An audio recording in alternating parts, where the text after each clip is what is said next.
Hello and welcome. This video is all about getting started with C++ programming. I'm excited to guide you through the process of creating and running your first Hello World program. C++ is a powerful and versatile language, widely used in software development. Let's dive in and get our hands dirty with some code.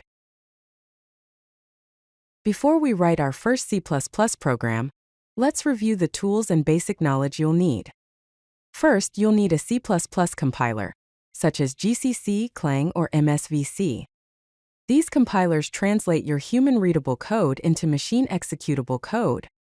Next, you will need a text editor or an integrated development environment or IDE such as Visual Studio Code, Visual Studio, or Code Blocks. These tools provide an interface for writing and editing your code. Finally, you need a terminal or command prompt to compile and run your programs.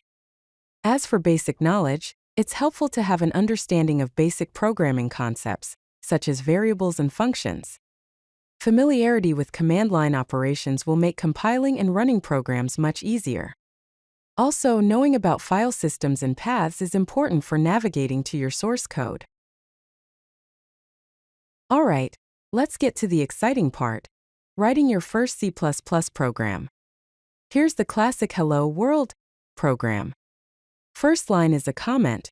My first C++ program. Comments are used to add explanation to the code. Comments are ignored by the compiler. Next, we have #include IOStream. This line includes the IOStream library, which is essential for input and output operations. Then comes int main. This is the main function where your program execution begins.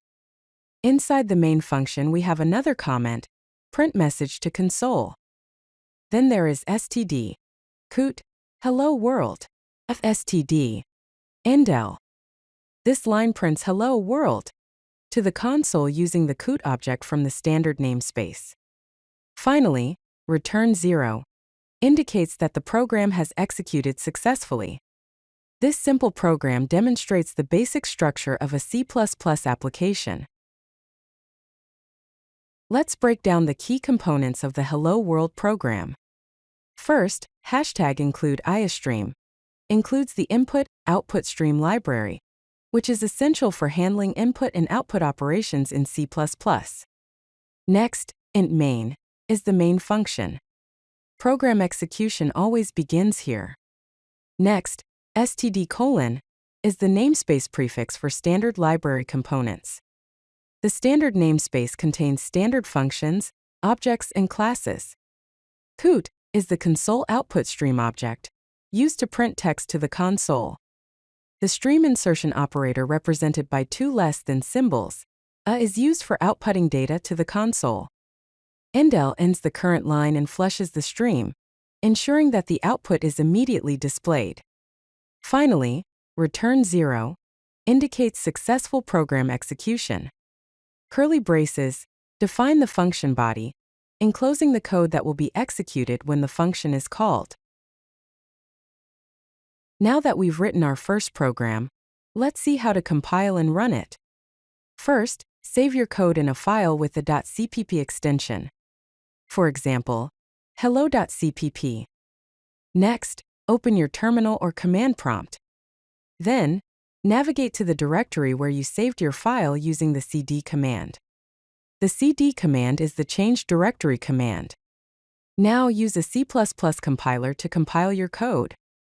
For example, g++ hello.co hello.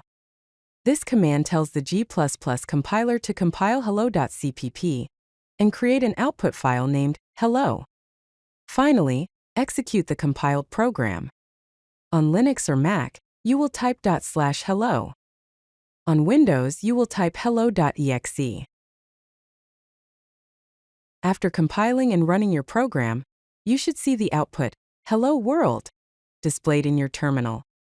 Congratulations, you've successfully executed your first C++ program. Now that you've taken your first steps with C++, let's explore some directions for further learning.